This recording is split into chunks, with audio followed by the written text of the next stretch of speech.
Bismillahirrahmanirrahim. Assalamualaikum warahmatullahi wabarakatuh.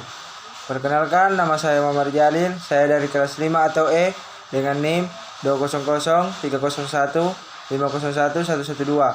Di sini saya akan menjelaskan tentang promosi kesehatan.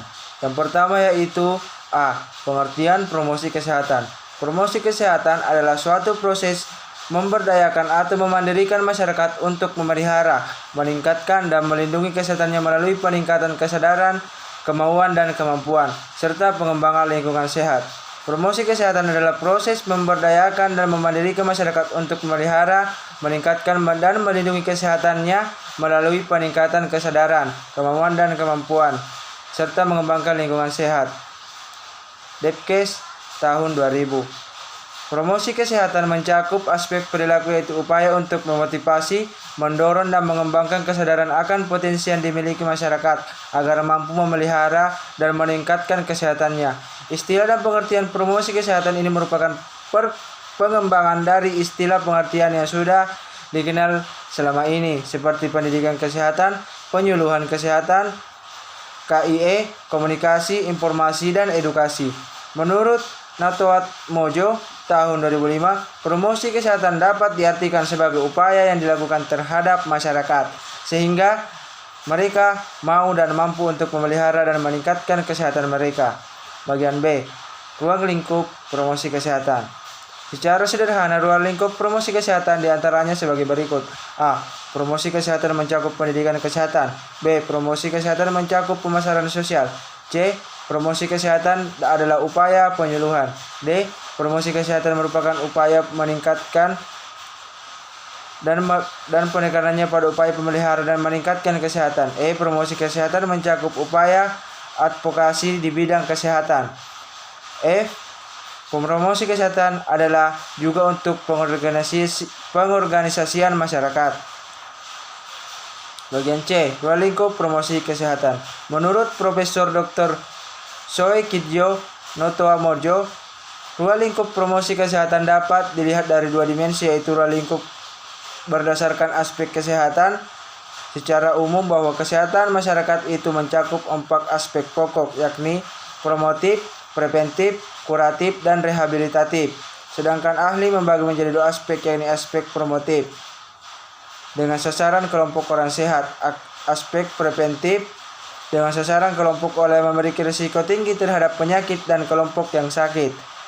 Yang kedua, ruang lingkup promosi kesehatan berdasarkan tatanan pelaksanaan. Ruang lingkup promosi kesehatan ini dikelompokkan menjadi A. Promosi kesehatan pada tatanan keluarga.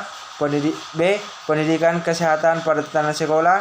C. Pendidikan kesehatan di tempat kerja.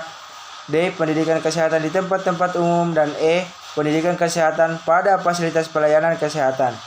D. Visi misi promosi kesehatan. Adapun visi dari promosi kesehatan adalah sebagai berikut. A. Meningkatkan kemampuan masyarakat untuk memelihara dan meningkatkan derajat kesehatan, baik fisik, mental, dan sosial. Yang kedua, pendidikan kesehatan di semua program kesehatan, baik pemberantasan penyakit menular, sanitasi lingkungan, gizi masyarakat, dan pelayanan kesehatan maupun program kesehatan lainnya, dan bermuara pada kemauan pemeliharaan dan peningkatan kesehatan individu, kelompok, maupun masyarakat. Secara umum, misi promosi kesehatan adalah sebagai berikut. Yang pertama, advokasi merupakan perangkat kegiatan terencana yang ditujukan kepada para penentu kebijakan dalam rangka mendukung isu kebijakan spesifik. Yang kedua, menjembatani kegiatan pelaksanaan program-program kesehatan perlu suatu kerjasama dengan program lain di lingkungan kesehatan maupun lintas sektor yang terkait. Yang ketiga, kemampuan atau keterampilan. Masyarakat diberikan suatu keterampilan agar mereka mampu dan memelihara serta meningkatkan kesehatannya secara mandiri. E. Strategi promosi kesehatan. Strategi merupakan cara untuk mewujudkan visi dan misi pendidikan promosi kesehatan tersebut secara efektif dan efisien. Berikut beberapa strateginya. Yang pertama, strategi global, yaitu mencakup advokasi, dukungan sosial, dan pemberdayaan masyarakat. Yang kedua, promosi kesehatan berdasarkan Piagam Ottawa. Konferensi Internasional Promosi Kesehatan Ottawa, Kanada tahun 1986 telah menghasilkan Piagam Ottawa, dan salah satunya adalah rumusan strategi promosi kesehatan yang telah dikelompokkan menjadi 5 bagian, diantaranya kebijakan berwawasan kesehatan. Yang kedua, lingkungan yang mendukung. Yang tiga, reorientasi pelayanan kesehatan. Yang ketiga, keterampilan individu. Yang kelima, gerakan masyarakat. F. Sasaran promosi kesehatan, yaitu sasaran primer. Sasaran umumnya yang masyarakat yang dapat dikelompokkan menjadi kepala keluarga untuk masalah kesehatan umum. Yang kedua, sasaran sekunder. Sasaran sekunder dalam promosi kesehatan adalah tokoh-tokoh masyarakat, tokoh agama, tokoh adat, serta orang-orang yang memiliki kaitan yang berpengaruh penting dalam kegiatan promosi kesehatan. Yang ketiga, sasaran tersier. Adapun yang menjadi tataran sasaran tersier dalam promosi kesehatan adalah pembuatan keputusan atau penentu kebijakan.